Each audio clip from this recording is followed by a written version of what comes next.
All right, so chapter 10 is all about hypothesis testing. So it'll be hypothesis testing with the population proportion, with the population mean, and with the population standard deviation.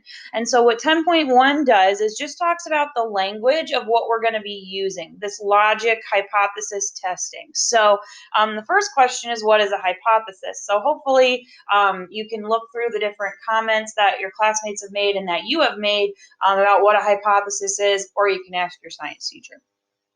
But generally, once you pose a hypothesis, you perform the scientific method to decide whether your hypothesis is true or false. For centuries, for many centuries, the general consensus was that the entire universe revolved around the Earth. This hypothesis has since been proven false. So obviously we're going to be doing statistics, but just to get an idea of what this hypothesis testing is all about, I wanted to use maybe not as much math, just some science terms. So I am going to zoom this in a little bit so it's a little bit easier for me to write. So something called the null hypothesis, which you're going to see written as H sub 0, or your book says H naught. Like, so what I'm saying is H naught. H sub 0, H naught, it's the null hypothesis, and it is a statement to be tested. The null hypothesis is a statement of no change, no effect, or no difference, and is assumed true until evidence indicates otherwise. So example 1, around 150 AD, Ptolemy, I believe is how you'd say his name, decided the universe revolved around the Earth, which is a geocentric theory. The null hypothesis would be H sub 0 is that the universe is geocentric. Example 2. In 2009, Miss Barrett's mom was accused of running a red light. The null hypothesis would be H sub 0, H naught, Miss Barrett's mom ran a red light. Example 3. I think Pluto is made of cheese. So the null hypothesis, this hypothesis that is to be tested, is that H naught is that Pluto is made of cheese. So you can hypothesize whatever you want. You just have to do some sort of hypothesis test to determine if you're right or not. You're either going to be proven right or proven wrong. So in each case, each of the null hypotheses can be tested. The alternative hypothesis, which is denoted H sub 1, they just call it H sub 1, the alternative hypothesis is a statement that we're trying to find evidence to support. So in example 1, the null hypothesis was that the universe was geocentric. The alternative hypothesis, H1, would be that the universe is not geocentric. It does not revolve around the Earth. The universe does not revolve around the Earth. Example 2, the alternative hypothesis would be H1, Miss Barrett's mom did not run a red light.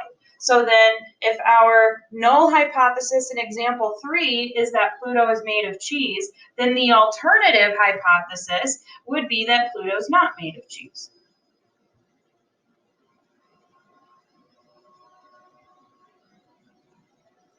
So generally speaking, you've got your null hypothesis and you've got your alternative hypothesis. And your alternative hypothesis is what we're going to try to find evidence to support. The process of hypothesis testing involves either rejecting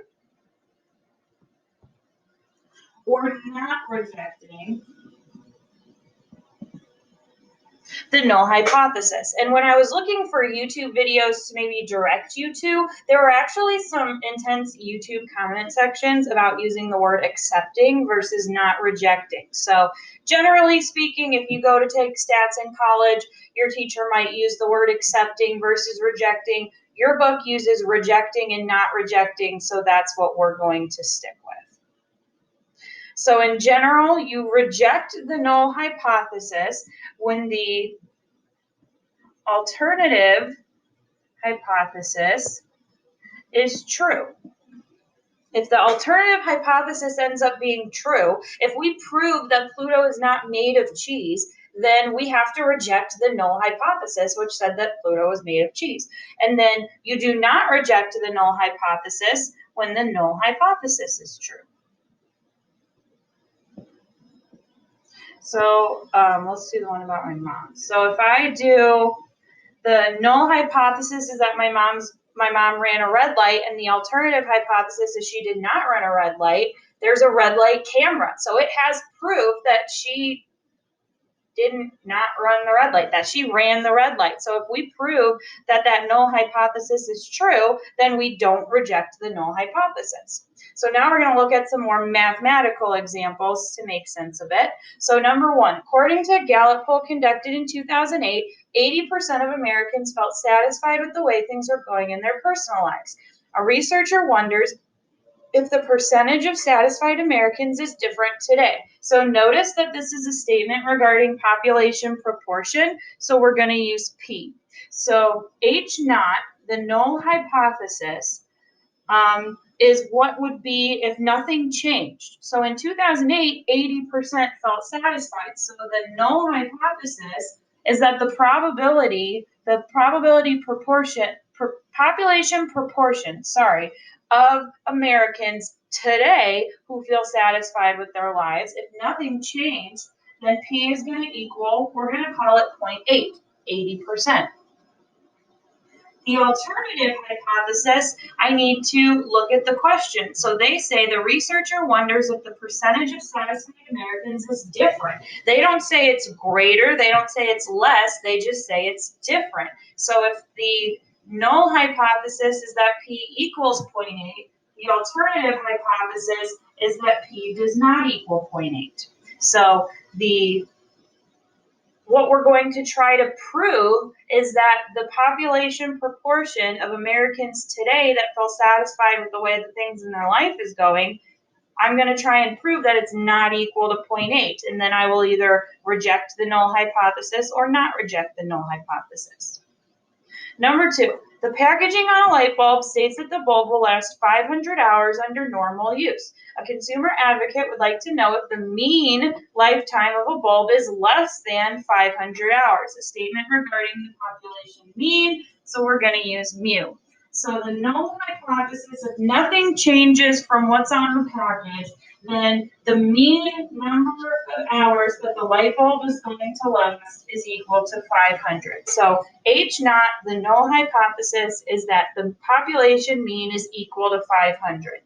The alternative hypothesis that this particular consumer advocate is asking about is if the mean is less than 500. So the alternative hypothesis would be that the mean is less than 500. And then example 3, the standard deviation of the rate of return for a certain class of mutual funds is 0.08%.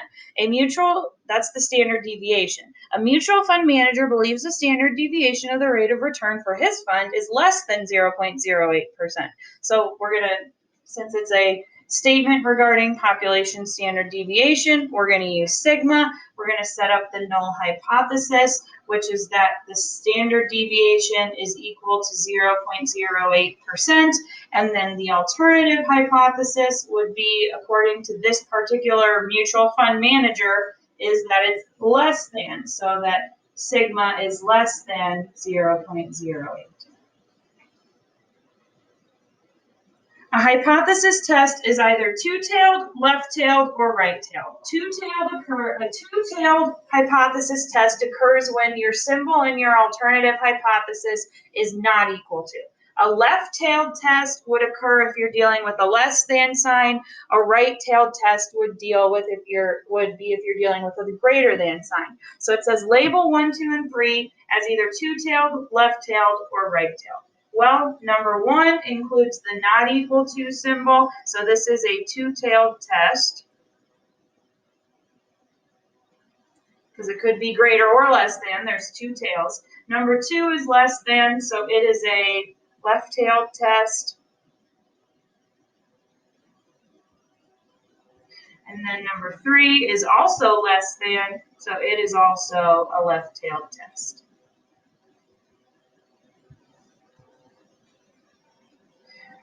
So feel free to try these practice problems on your own, setting it up, the null and alternative, stating whether it's two-tailed, left-tailed, or right-tailed, and then if you want to pause the video and try that, and then we can compare our answers. But that'll be the end of this video, and then we'll pick up the next one.